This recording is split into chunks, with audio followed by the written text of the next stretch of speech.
I am making some steak tonight for dinner, and these are Scotch fillet steaks.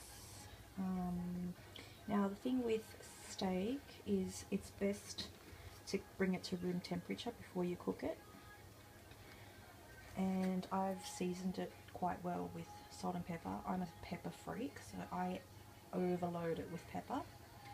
And I'm usually quite pedantic with my meat. I usually cut every ounce of fat off if it's any other kind of meat, but with steak I leave the fat on, especially when it's marbling, because that keeps the meat tender, it keeps it succulent, and it gives it flavour.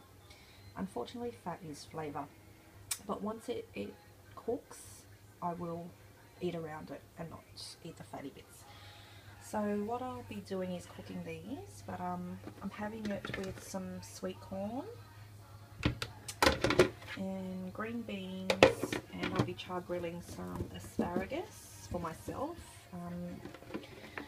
So no potatoes. Don't always have to have potatoes with steak or with red meat, even though it goes really well. Trying to be healthy. I'm actually doing this, I'm not sure, some of you may recognise this. It's a GCC Pulse device where it tracks your steps every day. So it's a 100-day competition.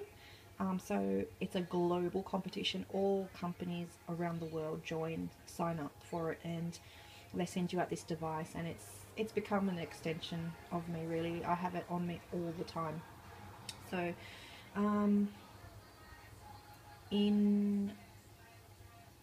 including trying to keep in get in as many steps as possible per day, I'm trying to eat healthily, so I don't eat red meat that often at all, so this is a rare treat. It's getting really cold. It's actually winter. It doesn't look it, but it's really cold here in Sydney, so you know, warmer months you feel like the comfort foods, you know. So yeah, I'll show you how I cook my steak. These veggies will be going onto my Thermomix, which is this wonderful machine here. So everything that it does in here, it cooks, it grinds, it blends, it mixes, it pulses, it does everything. But it also has this steamer attachment, so it's awesome. So I'm going to put just the corn first, let that cook, so I'll leave the beans there. Cook the corn first, and then I'll put that on probably 5 minutes before the corn is done, and I'll start cooking the steak. Just one thing with asparagus as well, before you cook it, the best way to prep it is to not get a knife or scissors, a pair of scissors, to cut the ends off. It's the ends are very, very hard and woody, so you want to get rid of those because they're very not very pleasant to eat. The best way to do that is just to snap, and it will snap off where the woody fibres end. So learnt this from one of my favourite celebrity chefs, Jamie Oliver. Shout out to you, Jamie. It is my absolute dream to meet Jamie Oliver, Heston Blumenthal, and because I'd love to meet all of them, and Gordon Ramsay. Like, they're the trio of my favourite celebrity chefs. All male, all British. Okay, so I'm going to start, I'll put these over here, and I'm going to start cooking the steaks.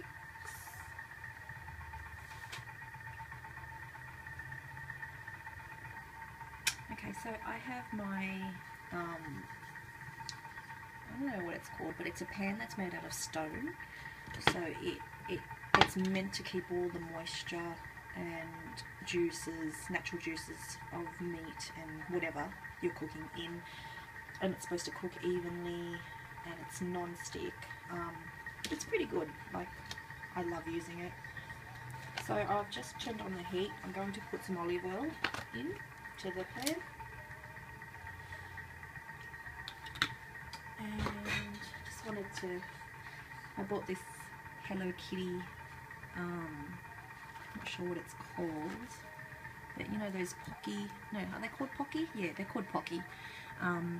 You see them in the Asian grocery stores. They're like biscuits, long, thin, like pretzel biscuits, dipped in like chocolate or strawberry. I just got that for my daughter. Just thought I'd share that. Totally random and irrelevant, but anyway. And I'm going to get a pair of pens.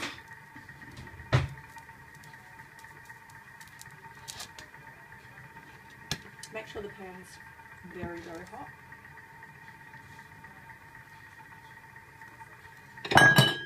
Yep. Sorry about that.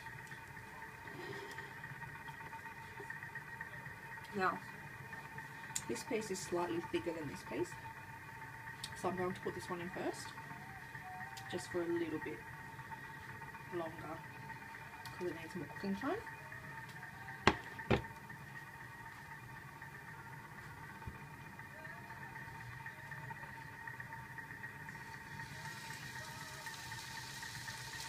You hear the sizzle? It's just starting to sizzle. That's what you want. And if you see, there's actually quite a bit of juice, or blood, or whatever you want to call it, on the paper towel. Make sure you line a plate with paper towel so that all the juices drain off, because you don't want extra moisture or water content when you're cooking your steak, because it'll just stew as opposed to get crispy and crunchy and just brown it. So that's another thing.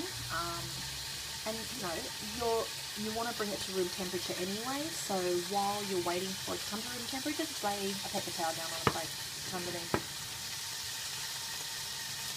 So I've only seasoned the bottom side with salt and pepper. So now that I put that face down, so now that it's facing the side that hasn't any seasoning is facing up, I'm going to season.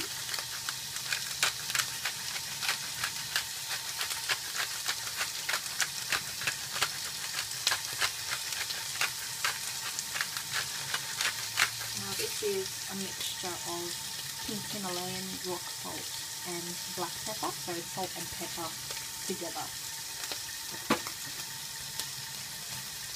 Don't touch it, let it cook, let it do its thing. The worst thing you can do is to just keep flipping it over and playing around with it. You want it to, cook all the way through and build up a nice brown,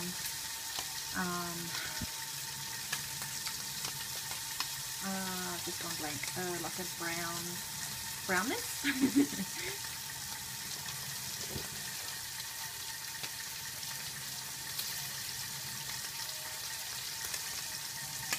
So I'll leave that for about 6 minutes and then turn it over. I'll be back to show you that. Okay, so I've been cooking the steak for about 5-6 minutes. See that? That's what you want. How beautiful is that? Oops. Turn over. Now, I want to bring this over to this side. I'm going to show you how amazing that looks.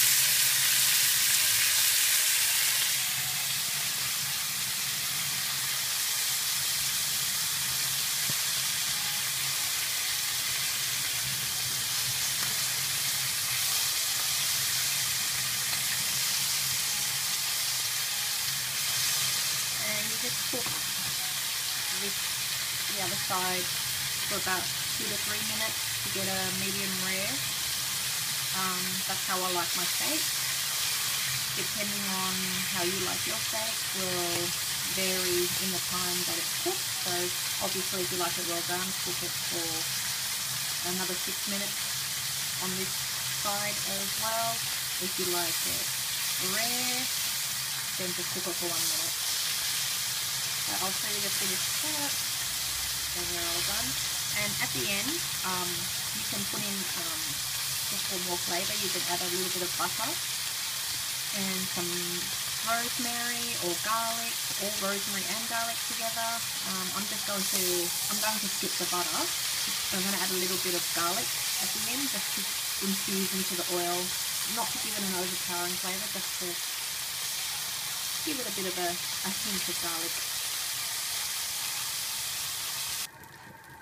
I've taken the steaks off, and with what's left, the pan juices, so that's olive oil and garlic, or obviously seasoning, I'm going to add my asparagus.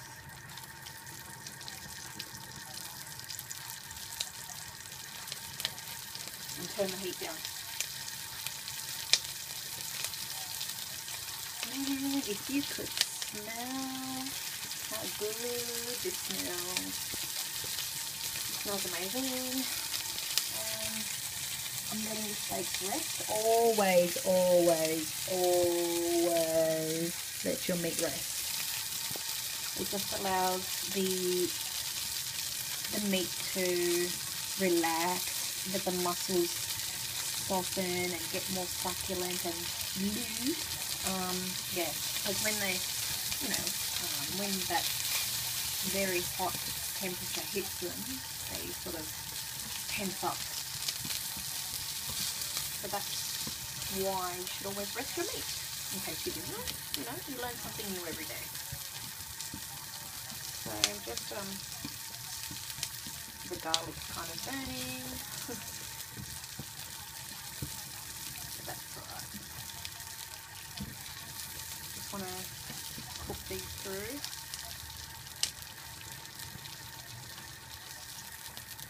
I'm going to just wipe the pan and get all the solid bits of garlic out.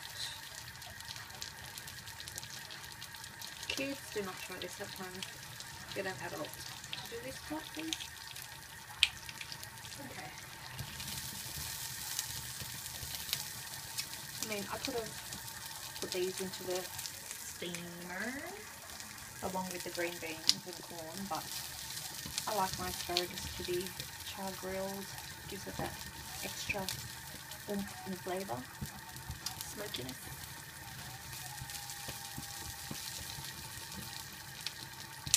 So just do that. I like my veggies al dente, which means just cooked with a bit of crunch to them. So I will take these off very soon, but if you like them fully cooked, you just keep going until it's, I guess, soft through the middle. Do it as you please. But you don't want it too soggy, you don't want soggy vegetables. Not good. Alright, hope you've enjoyed my video, and I will be back. Bye. So, ta-da! That's the finished product. Clean eating. Simple ingredients. You don't need much. You don't need to add anything. Nature at its best. So, that's steak with sweet corn and green beans. And my one is steak, sweet corn and char grilled asparagus. Thanks for watching, guys. Hope you enjoyed it. Yum, yum, yum, yum.